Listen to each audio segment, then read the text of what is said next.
Pemberani ini akhirnya saya udah berhasil naik ke atas Witness.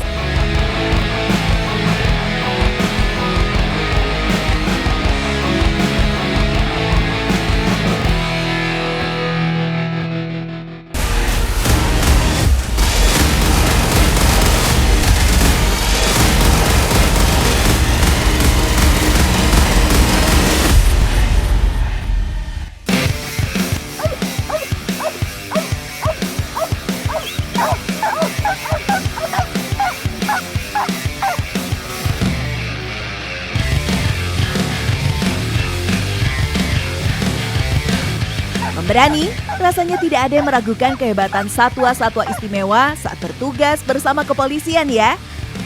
Bintang utamanya jelas si anjing dan kuda, yang kecerdasan dan ketangkasannya tidak diragukan lagi.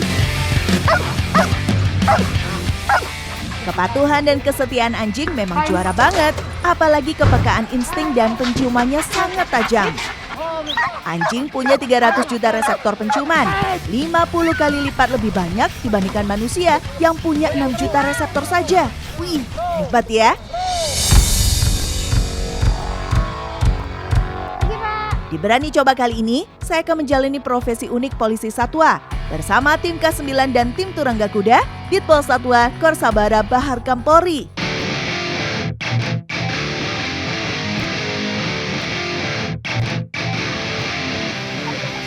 Nah, hari ini saya akan menjajal 5 fungsi utama anjing K9 Pemberani. Pertama, fungsi proteksi. Tugasnya ikut bergabung dalam pelacakan dan penyergapan berbagai tindakan kriminalitas. Nah, kali ini saya akan bertugas bersama Falco, si Belgian Malinois jantan yang siap sedia melindungi pawangnya Pak Sugeng. Wah, tugas pertama ini benar-benar bikin gentar. Karena saya harus berperan sebagai penyerang Pak Sugeng. Waduh, saya harus siap-siap disergap Falco nih Pemberani. Oke deh, saatnya kita serang Pak Sugeng dan melihat reaksi Falco.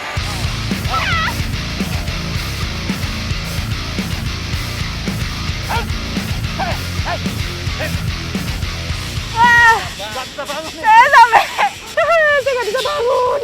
Aduh, ampun. Pemberani inilah buktinya ya bahwa memang pelatihan terhadap anjing canine itu yang cukup terlatih itu memiliki fungsi proteksi yang sangat-sangat baik. Oke, makasih Mas. Waduh, baru latihan satu fungsi saja, jantung saya sudah deg-degan gak karuan Pemberani.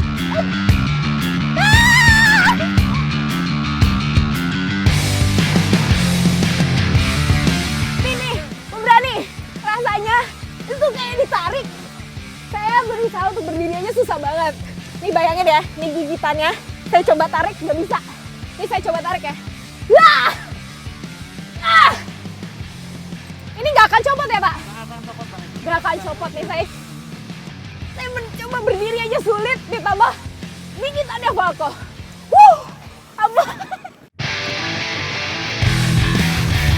Jadi penasaran? Gimana ya rasanya dilindungi pasukan K9? Nah, saya sekarang akan mencoba peran sebagai pawang nih Pemberani.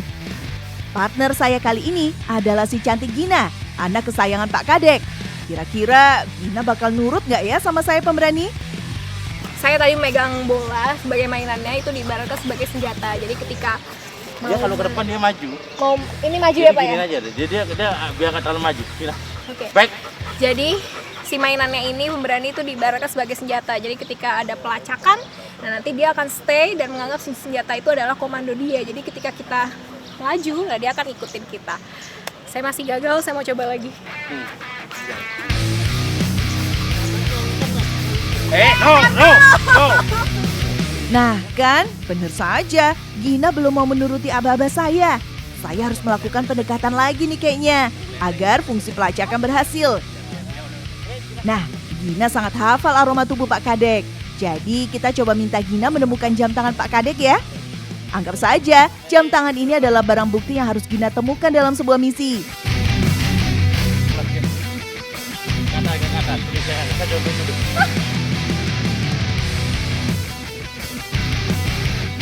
Wih, dengan sekali aba-aba kis, Gina langsung menemukan tuannya.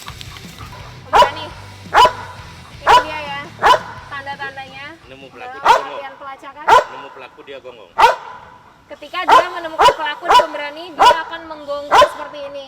Nah ini tadi memang benar ya, dia hanya mencium jam tangan dari Pak Kadek aja, jadi dia bisa menemukan langsung. Good girl, Gina.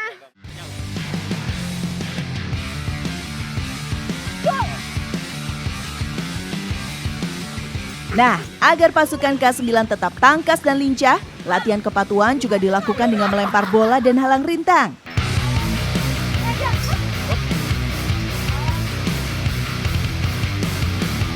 Gina berlatih dengan semangat, mulai dari lompat ke ring, melompati papan, melewati lorong, hingga menaiki jembatan.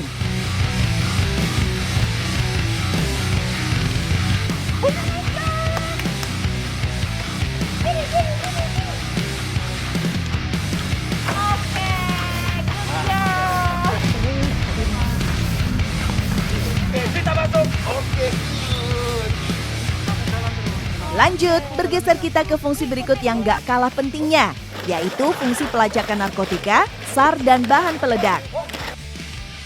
Rekan kerja saya kali ini adalah Sita. Kami harus mencari koper mana yang berisi barang bukti narkoba. Nah, pemberani, ini nampaknya kita sudah menemukan ya koper mana yang isinya ada narkotik. Nah, perbedaannya antara anjing pelacak untuk narkotik dengan anjing pelacak untuk bahan peledak adalah anjing narkotiknya akan terus menggaruk daerah yang menurut dia ada narkobanya. Nah, sedangkan untuk bahan peledak itu tidak boleh karena sangat berisiko untuk pelacak. Dalam sekejap narkotika telah ditemukan. Keren banget, Sita. Sekarang kita coba pelacakan SAR bersama Rubin. Saya dan Rubin akan mensimulasikan pencarian korban di bawah reruntuhan.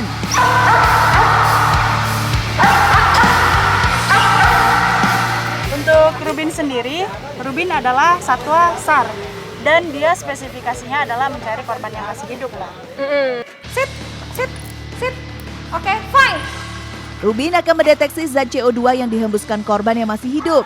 Saat menemukan korban, ia akan menggonggong untuk memberitahu pasukan SAR yang bertugas bersamanya. Wah, mantap Rubin!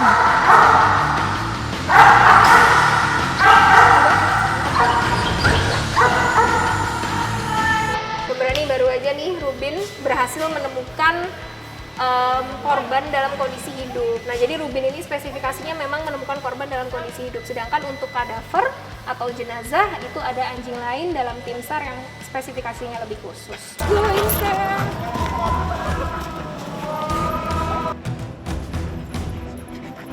Nah, yang satu ini paling menegangkan pemberani. Ditemani Mas Tutu dan Inka, kita akan mencari bahan peledak aktif. Untuk tugas ini, anjing K9 harus bersikap pasif agar tak ada suara, gerakan, atau getaran yang bisa memicu ledakan. Oke, pemberani, ini adalah Inka.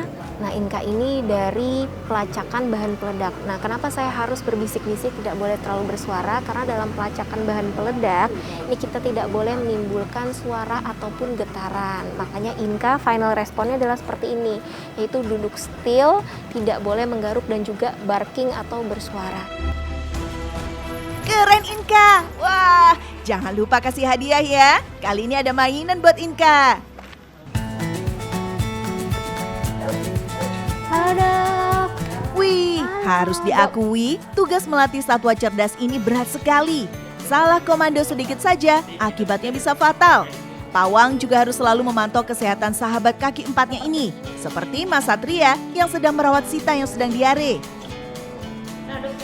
Tanda-tanda anjing yang sehat, pertama dia lincah, berlari sana kemari. Terus dari fesesnya, apakah lunak atau berbentuk. Yang baiknya sih yang berbentuk gitu ya. Baiknya berbentuk. Ya, tidak yang encer gitu. Terus makannya habis enggak? Oh. Gitu. Jadi kalau dia kurang nafsu makan, kadang nggak dihabisin. Itu menunjukkan dia ada gangguan.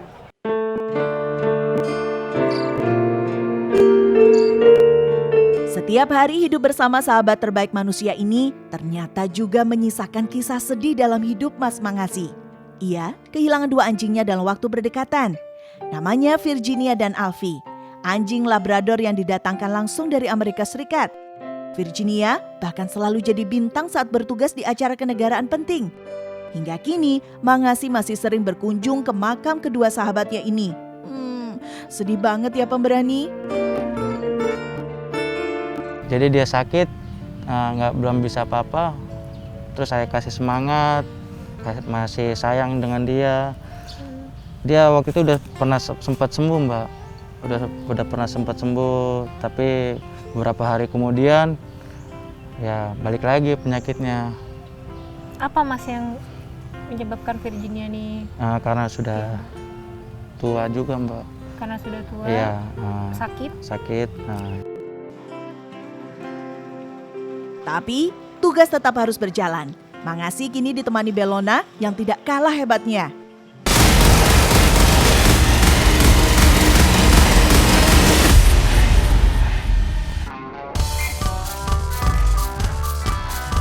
Nah, biar semua guguk di sini sehat, kandang juga harus bersih. Sehari 2 kali kandang ini dibersihkan.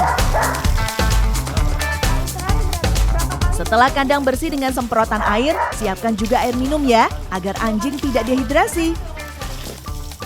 Satu persatu kandang kita bersihkan pemberani, biar kinclong dan bersih higienis semuanya.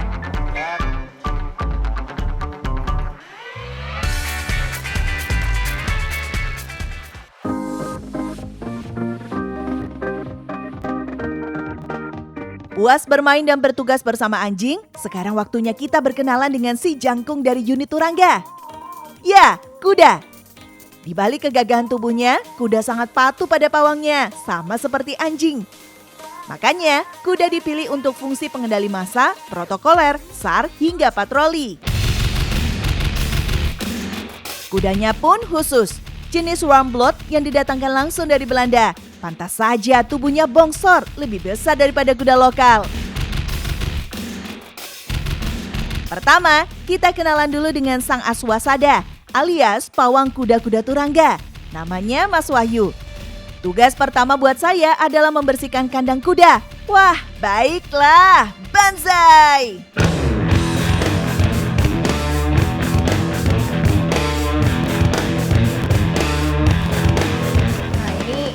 Sebelum kita bersihin kandangnya Hopskinnya diikat dulu di sini.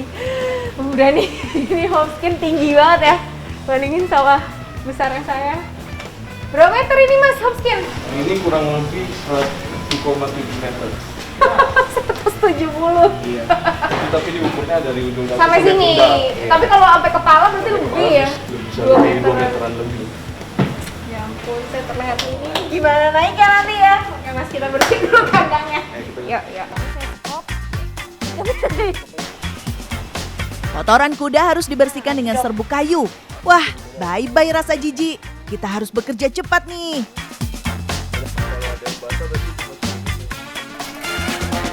Kita harus memastikan serbuk kayu ini selalu kering dan baru. Karena si kuda suka sekali tidur di atasnya.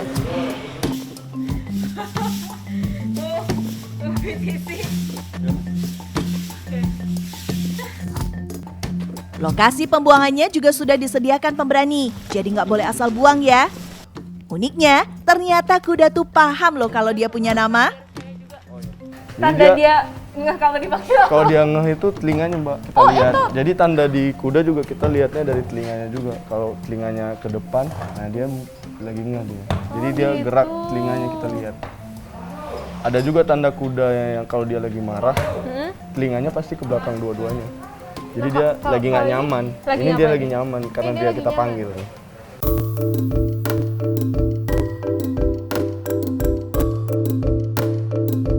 Eits, nggak cuma kandangnya ya, kudanya juga harus dirapikan biar makin ganteng. Grooming kuda dengan alat khusus yang disebut roskam dan sikat bulu. Contohnya kalau area yang kotor tuh ada tanah-tanahnya kayak gini karena kan dia tidur di kandang. Oke, pemberani, ini saya lagi gosok area wajahnya Hopskin. Bisa dilihat ya, dia sangat menikmati. Oh, lulu. Seneng dia kalau digosok-gosok gini.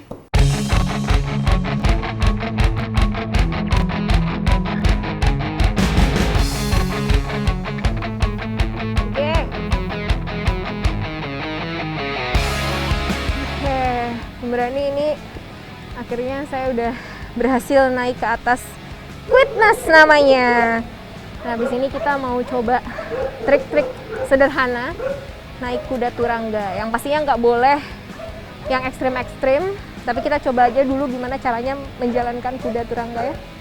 Semoga saya bisa.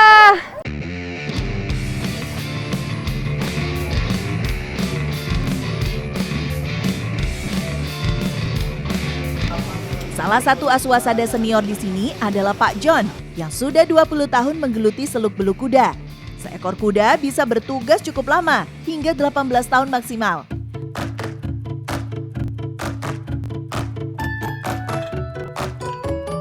Tak mau berlarut dengan kesedihannya, Pak John pun mengajarkan saya teknik berkuda sederhana, seperti walk dan trot. Memberani stay. Memberani saya barusan nyoba, itu apa sih Pak? Agak lari. Trot. Trot itu apa? Trot itu berlari kecil. Berlari kecil. Baru berlari kecil aja ternyata mengendalikan ininya susah ya Pak ya? Itu gimana Pak? Ada naik turun, ringan namanya. Dan tadi kita itu dulu berat. Nah ini saya harus gimana badannya? Turun ikutin atau Oh gini? Oke, susah. Sekarang kita coba lagi ya.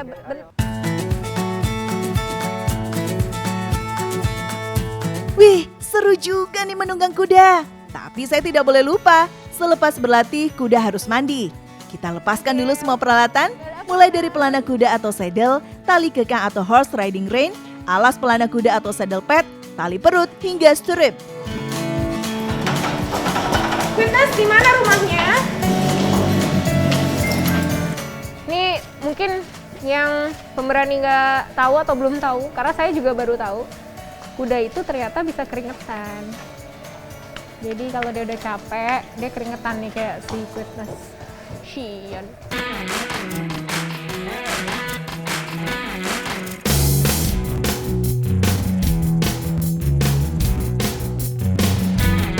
Nah, biar tidak ada kejutan suhu, kita mandikan mulai dari kakinya nih pemberani.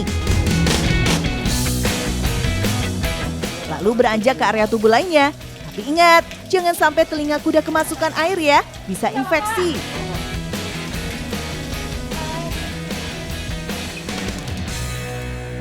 Dia seneng dimandiin ya.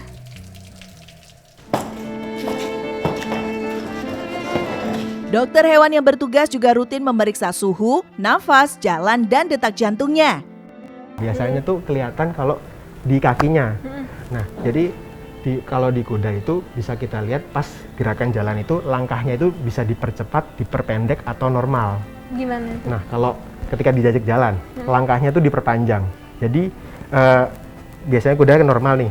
Kita langkahnya makin jauh. Itu namanya langkah diperpanjang. Nah, kemungkinan itu pincang tumpu, adanya luka pada bagian bawah dari kaki tumit lah kalau di manusia. Gitu. Kalau pincang gerak atau langkahnya yang diperpendek, jadi langkahnya tuh cepet gini. Nah, itu kemungkinan ada luka di bagian paha ke atas. Nah, si jangkung yang sedang sakit ini namanya Miaham yang baru saja ikut lomba. Dia adalah kuda tertinggi di sini. Wah, cepat sembuh ya Miaham. Sakit apa yang paling fatal menyerang hewan khususnya kuda nih? Kolik, paling sering. Kenapa sih Mas? Biasa dipengaruhi dari makanan, karena mungkin kebanyakan makanan, mungkin kurang, kan asam naik tuh. Jadi menyebabkan kudanya gelisah. Kita gerakin, namanya dilonse, diputerin lah, diajak lari. Biar gas yang ada di dalam tubuhnya itu keluar dulu, baru kita lakukan penanganan. Kemudian kalau paling parah bisa sampai operasi.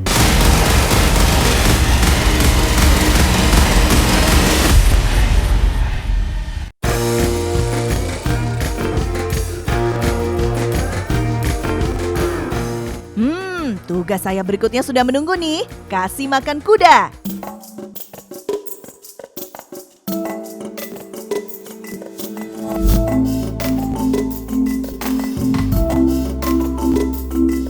Pemberani, jadi untuk makan siang, kuda-kuda di sini tuh diberi makan rumput basah dulu, yaitu rumput gajah. Nah ini nih kalau pemberani bisa lihat ya, rumput-rumput gajah ini tuh tajam ternyata. Jadi kalau kena kulit tuh kayak bisa luka-luka nih, kayak gini gitu. Dan di sini ada 17 ekor kuda. Ini memang lumayan menguras energi ya. Akhirnya, tugas saya selesai hari ini pemberani. Saya belajar banyak hari ini. Tidak hanya tentang komitmen kerja, tapi juga tentang cinta dan kasih sayang untuk sesama makhluk ciptaan Tuhan. Dari mulai saya menjadi canine atau satwa anjing, saya pawang untuk satwa anjing, dan sekarang saya bersama tim Turangga, yaitu dengan satwa kuda. Semuanya sama saja, pastinya harus ada ketulusan dari seorang pawang kepada satwanya, dan yang saya bisa ambil pastinya adalah kasih sayang itu tidak harus ke sesama manusia ya, ke binatang pun sebagai partner kerja juga bisa terbukti bahwa mereka bisa sayang dengan kita. Jadi ingat, harus hargai semua profesi. Apapun. Berani coba? Coba kalau berani.